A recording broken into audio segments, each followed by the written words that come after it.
Bonjour, alors nous ouvrons aujourd'hui le chapitre 38 de la Genèse qui fait suite au récit de la vente de Joseph comme esclave en Égypte. Alors c'est un curieux chapitre qui va parler non plus de Joseph mais de Juda, un chapitre auquel on ne s'attendait pas vraiment. Ceci dit, si on se souvient que la suite de l'histoire du peuple d'Israël va justement être marquée par une longue guerre de souveraineté entre les deux frères à travers leurs descendants, peut-être qu'on est déjà un peu moins surpris. Juda va régner sur Israël par David, qui s'installe à Jérusalem, mais rappelez-vous, après la mort de son fils Salomon, les 10 tribus du nord, qui sont emmenées précisément par Éphraïm et Manassé, c'est-à-dire les descendants de Joseph, vont faire sécession de sorte qu'à partir de ce moment, il y aura toujours une lutte de fratrie entre les deux royaumes. À la fois, on se reconnaît des origines communes, et en même temps, on ne peut pas se supporter. Donc, qu'on nous parle de Juda juste après nous avoir parlé de Joseph n'est peut-être pas si étrange qu'à première vue il pourrait paraître. Alors en même temps, c'est un indice que nous sommes passés à une histoire qui se préoccupe non plus seulement d'un seul personnage, comme pour les patriarches Abraham, Isaac et Jacob, mais de plusieurs, parce que désormais, l'élection est portée de concert par tous les fils de Jacob dont les destins vont être liés. Or, c'est précisément cela que nous fait toucher du doigt le chapitre 38 de la Genèse que nous ouvrons. Alors, que nous raconte cet épisode ? On nous dit que Juda épouse une Cananéenne. Alors, la chose est étrange. Comment est-ce possible ? Comment un fils d'Abraham peut-il s'autoriser à épouser une fille étrangère, d'autant que Abraham, comme Isaac, avaient bien mis en garde leurs fils respectifs contre cela, pour que ne soit pas perdue la promesse en se diluant parmi les nations étrangères. Alors là, il vaut la peine de bien suivre le texte pour comprendre. On nous dit, littéralement, « Et il descendit Juda de chez ses frères ». Alors là, il faut entendre, parce que le verbe est le même que pour Joseph, que les Ismaélites, nous disait le chapitre précédent 37 au verset 28, font descendre en Égypte. Et là, vous voyez, il faut toujours être très attentif à la reprise et à la conjonction des mots dans la Bible, parce que le problème de nos traductions, c'est que le français, lui, n'aime pas les répétitions, là où l'hébreu ne cesse de jouer avec elles pour donner des clés d'interprétation à l'intérieur même du texte. Et c'est la raison pour laquelle un juif va faire de ces jeux de correspondance un véritable sport national qui échappe complètement aux illettrés hébraïques que nous sommes. Et c'est ce qui fait que la Torah nous livre avec beaucoup de difficultés les richesses qui pourtant sont inscrites en elle. Enfin bref. Donc, on nous raconte une histoire de descente. On nous dit, à partir du moment où Joseph descend, c'est toute la famille qui se met à descendre, c'est-à-dire à dégringoler. C'est ce qui nous est raconté à travers Juda, qui se sépare de ses frères. Vous voyez, comme si la séparation forcée de Joseph allait entraîner la désagrégation de toute la fratrie, à commencer par Juda, celui qui est précisément l'instigateur de la séparation d'avec Joseph. C'est lui qui avait suggéré de le vendre. Et d'une certaine manière, voici que cette séparation va retomber sur lui. C'est une déchéance qui nous est racontée.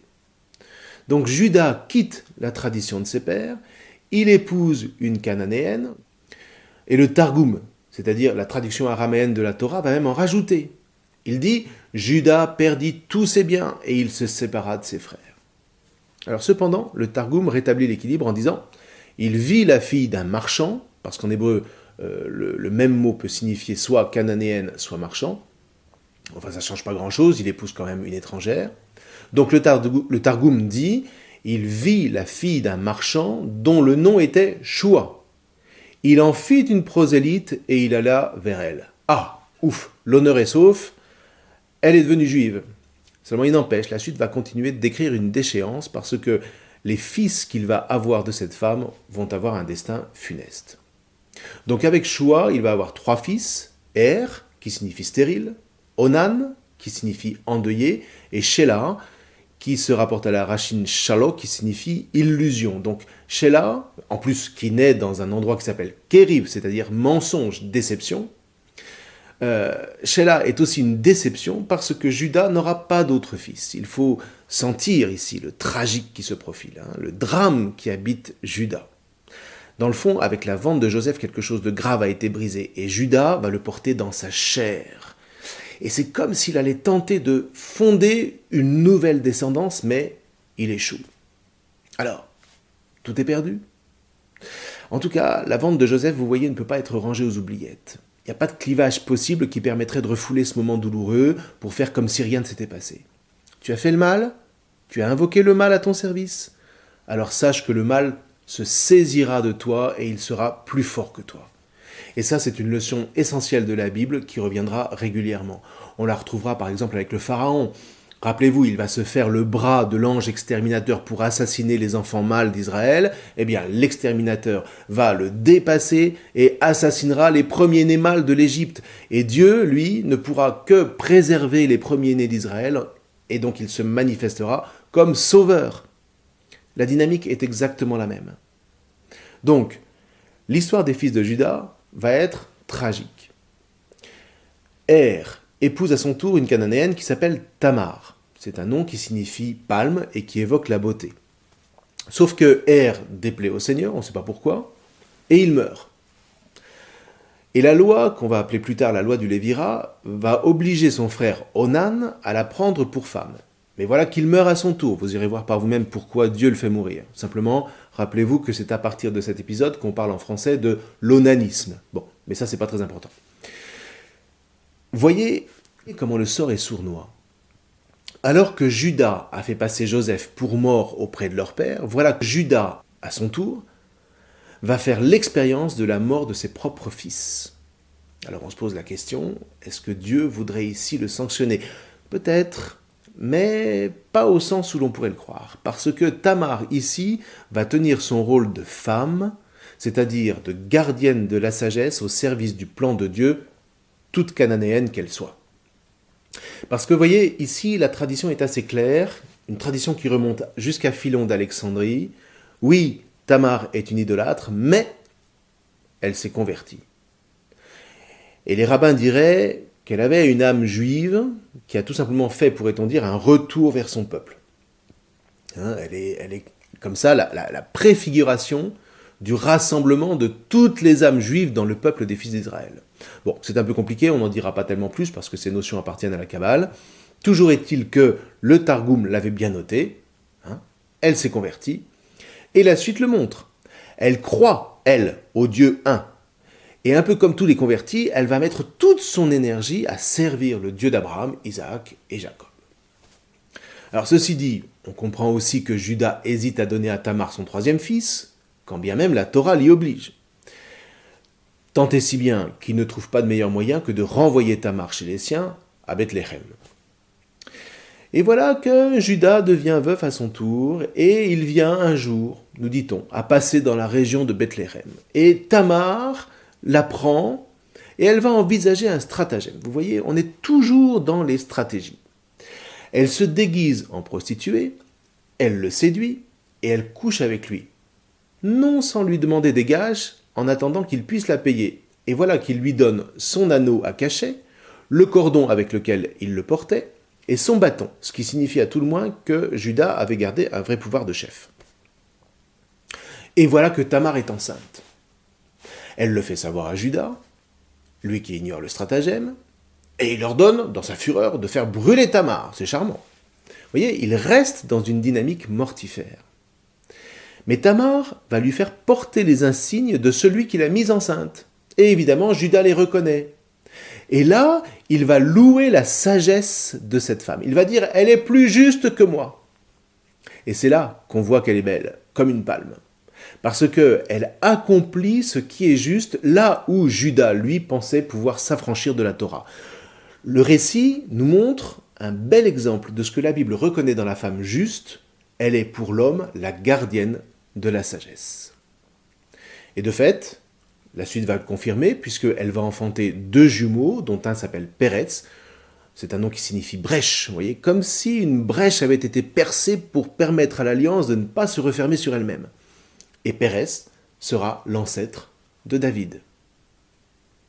Et voilà, vous voyez, le nœud. Ayant porté la mort parmi les fils de Jacob, Judas a lui-même été frappé par la mort de ses propres fils. comme si quelque chose de la fécondité de l'alliance avait été rompu. Il a donné la mort, et voilà que la mort le frappe.